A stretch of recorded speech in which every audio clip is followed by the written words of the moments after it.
মুহাম্মদুর রাসূলুল্লাহ সাল্লাল্লাহু আলাইহি ওয়াসাল্লাম সাহাবায়ে কেরামের জামাত নিয়ে আসতেছে। তাকে জিজ্ঞেস করেছেন, হুজুর কোথায় যাচ্ছেন? বলে, আল্লামা আহমদ শফি লং মার্চের ডাক দিয়েছে, আমি সেই লং মার্চে।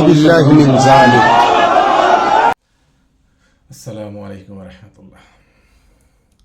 আশা করি সবাই ভালো আছেন। তো এই মুরব্বীর বক্তব্যটা আপনারা শুনলেন, যে বক্তব্যে উনি বললেন হেফাজতের একজন নেতা আহমেদ শফি সাহেব, যার ডাকে আল্লাহ রাসূল এবং সাহাবা একরাম লং মার্চে আসতেছে।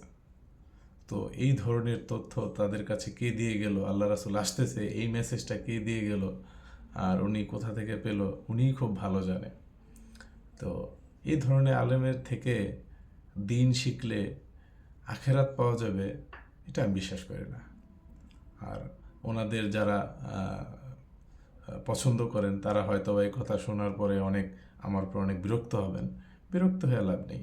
আপনারা একটু সুস্থ মাথায় চিন্তা করে দেখেন যে কি কথাটা বললো উনি।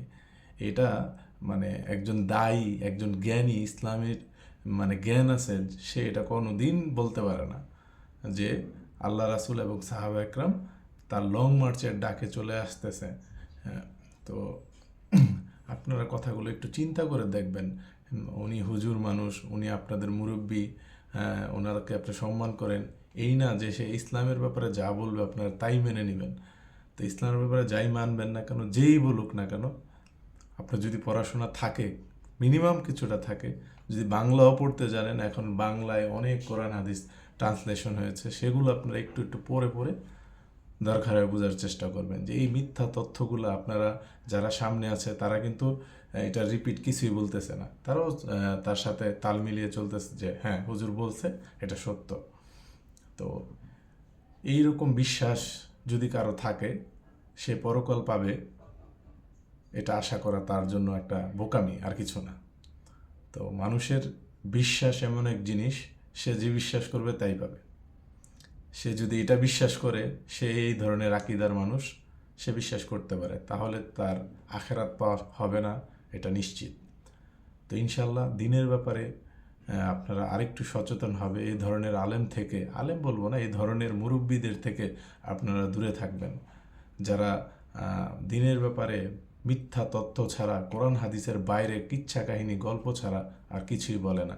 যদিও তাদের মধ্যে কোরআন হাদিসের জ্ঞান থাকে বা থাকতে পারে, কিন্তু ওইটা তারা বলে না। তারা বলে কোনটা, যেটা হচ্ছে আপনার এই কিচ্ছা কৌতুক, এগুলা ছাড়া আর কিছু না, যেটা আপনি নিজেই বুঝতে পারবেন যে সে কিভাবে বলতে পারে যে আল্লাহ রাসূল এবং সাহাবা একরাম আসতেছে, কার মাধ্যমে তাদেরকে এই মেসেজটা দেওয়া হয়েছে। জিবরাইল আলাইহিস সালাম, ফেরেশতারা তো আর দুনিয়াতে আসে না। আল্লাহ রাসূলকে তো মেসেঞ্জার, আল্লাহ রাসূলকে মেসেজ দিত কিসের মাধ্যমে, এটা আমরা সবাই জানি। তো ইনশাল্লাহ ইসলামের ব্যাপারে সবাই সচেতন থাকবেন। আসসালামু আলাইকুম ওয়া রাহমাতুল্লাহ।